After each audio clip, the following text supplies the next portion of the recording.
कक्षा में आपका स्वागत है। आज मैं आप सभी के लिए क्लास 1 के हिंदी का पाठ 15 नाव चली पे हम लोग बात करेंगे। इस पाठ में आप देख रहे हैं कई जानवर, कीड़े, पक्षी दिख रहे हैं। ये चारों लोग कैसे नाव बनी और फिर नाव चली, इसके संबंध में ये कहानी है। तो चलिए इसके कहानी को सुनते हैं। एक मेढक, एक चूजा, एक चूहा, एक चींटी और गुबरैला। कितने हो गए? 5 दोस्त हैं। एक मेढक, एक चूजा, एक चूहा, एक चींटी और एक गुबरैला।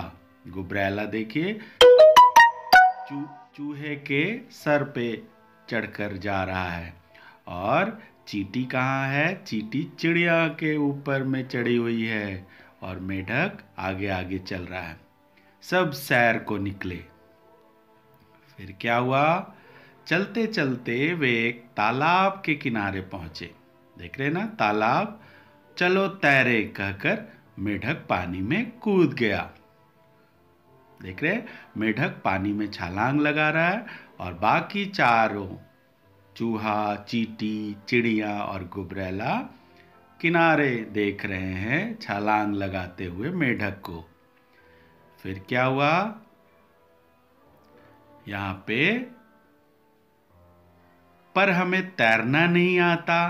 किसने कहा? चूजा, चूहा, चींटी और गुबरैले ने कहा। टर टर टर, मेढक ने बोला। फिर तुम लोगों का तो यहाँ कोई काम नहीं है। ये कहकर मेढक हंसने लगा और वो हंसता गया। इतना हंसा कि उसकी सांस अटकने लगी। बाकी लोग तैर नहीं सकते थे और मेढक पानी में तैर रहा था, इसलिए वो उन सबका मजाक उड़ा रहा था, हंस रहा था। फिर क्या हुआ? चूजे, चूहे, चींटी और गुबरैले को बहुत बुरा लगा। उनका मजाक उड़ाया गया तो बुरा लगेगा ना। उन्होंने कोई उपाय सोचने की कोशिश की। उन्होंने सोचा कि कोई उपाय करते हैं।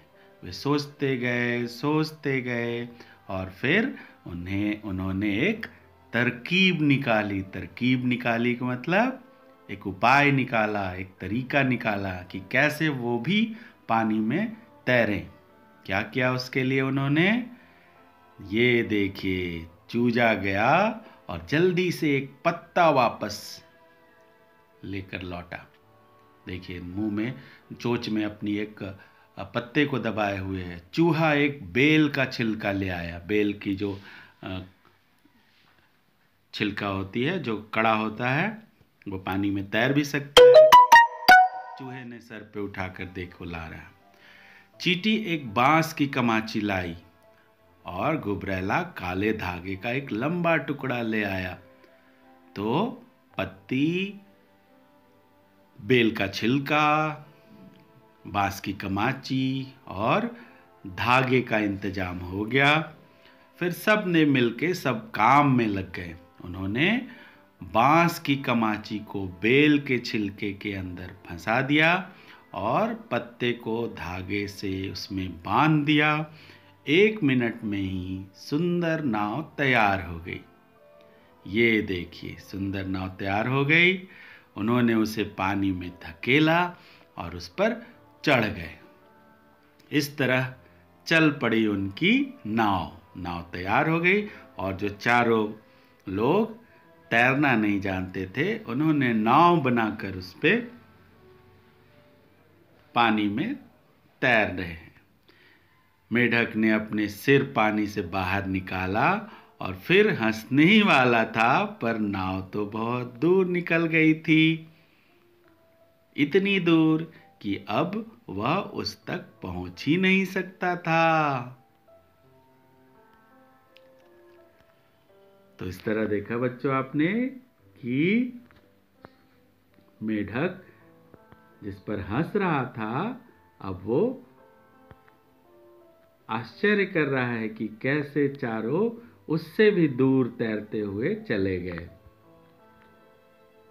अच्छी लगी ना बच्चों कहानी?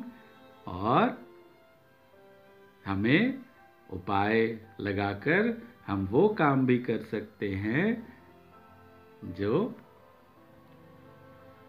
और लोग कर पाते हैं, लेकिन हमें उसके लिए थोड़ा दिमाग लगाना पड़ता है। तो बहुत बहुत धन्यवाद बच्चों। इस कहानी को बार बार पढ़ेंगे और समझेंगे। अगली कक्षा में और बातें करेंगे। धन्यवाद।